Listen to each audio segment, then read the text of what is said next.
FIFA is the global overseer of soccer and has been since 1904, when many of the top football associations in Europe decided to combine forces and create their own joint organization, uniting top-level football for the first time. From this point, FIFA was in charge of organizing international football, which most importantly meant its crown jewel, the FIFA World Cup. Every 4 years, countries across the globe bid on the prestigious right to host the tournament and put the eyes of the footballing world on them for 4 weeks in the summer. For decades, the tournament would be held in Europe or the Americas, the traditional homes of soccer and the home countries of many of the FIFA members.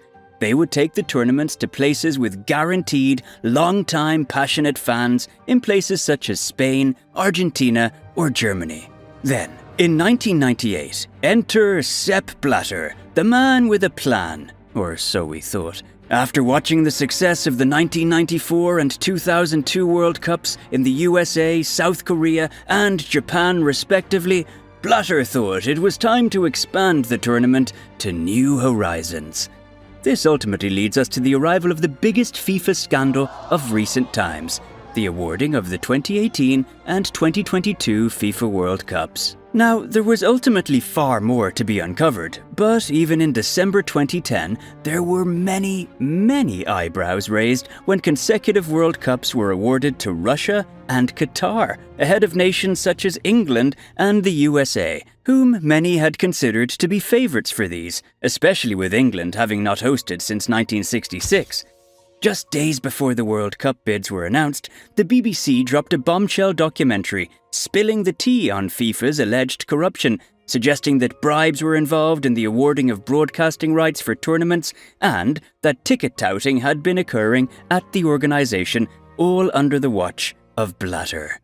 Many had suspected for years that FIFA was corrupt, but this documentary looked to show clearly that FIFA was an association that didn't exactly deal in fair play, and that things like hosting of tournaments or the ownership of broadcasting rights were available to the highest bidder.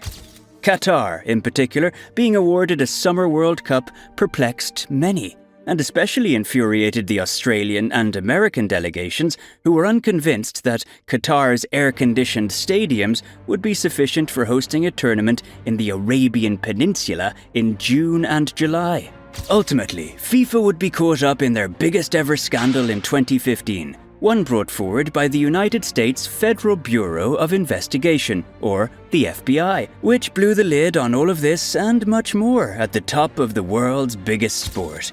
Whilst the reality of how World Cups were handed out was the biggest headline for many, much of the biggest controversy centered around the television, marketing, and media rights to FIFA-sanctioned games in the Americas, with bribery and fraud highly suspected by many involved. To begin with, the investigation was around high-ranking CONCACAF official Chuck Blazer, who had been suspected of various financial crimes for years.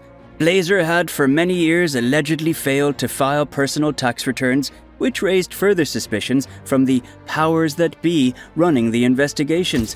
This particular investigation led to Blazer pleading guilty to 10 separate charges, ranging from fraud, money laundering, and the most serious charge of all, racketeering. This was a blow to FIFA's already crumbling reputation, but it was about to get a lot worse. It turns out that Blazer had been an informant for the FBI and the IRS, and had been crucial to furthering their investigations of Blatter and his organization. Between 2013 and 2015, it became clear to the FBI that there was much more to uncover at FIFA, leading them to build a comprehensive case that blew the lid off the whole operation in May 2015. Signs of corruption emerged even as early as 2011, when a whistleblower called Phaedra Al-Majid suggested that the Qatar 2022 bid had paid $1.5 million in bribes in order to secure the bid. This has, however, been denied by the alleged recipients of these bribes. The day of reckoning for those involved would soon arrive, though. On May 27, 2015, the FBI made their move, arresting several extremely high-profile FIFA executives on corruption charges. This included infamous CONCACAF president Jack Warner, who was also a member of parliament in Trinidad and Tobago. Warner had faced corruption allegations for years, including for ticket touting at the 2006 FIFA World Cup in Germany. Now, faced with a substantial rap sheet of corruption varying from money laundering, bribery over television rights, and arguably most seriously, the mishandling of funds meant for victims of the Haiti earthquake, Warner was arrested and ultimately banned from football-related activity for life. Of course, Warner was far from the only one accused of this kind of activity. The aforementioned Blazer pleaded guilty, but he would ultimately pass away before he faced any sentencing. In total, 18 officials were indicted on charges, leading Blatter himself to announce his resignation just days after these events. It had also emerged that former FIFA Secretary-General Jerome Valk had received bribes relating to the 2010 South Africa World Cup, which would lead to his departure from FIFA as well later that year. All in all, this was a serious black mark for FIFA and confirmed what many had thought for years, that the sport's governing body was far from squeaky clean. But whilst it was, and is, often suggested that the awarding of the 2018 and 2022 World Cups was down to bribery and corruption, both of these went ahead, including a move of the Qatari edition to the winter. In the aftermath of this, FIFA did see substantial upheaval, most notably the expulsion of Blatter as president in October 2015, ending a tumultuous and controversial 17-year reign. Blatter's long-term replacement would be Gianni Infantino, who has so far struggled to advance FIFA beyond the reputation it has previously held. Infantino has been FIFA leader for 8 years and has presided over said World Cup in Qatar, defending the host nation and the conditions of workers at that tournament, sparking widespread criticism.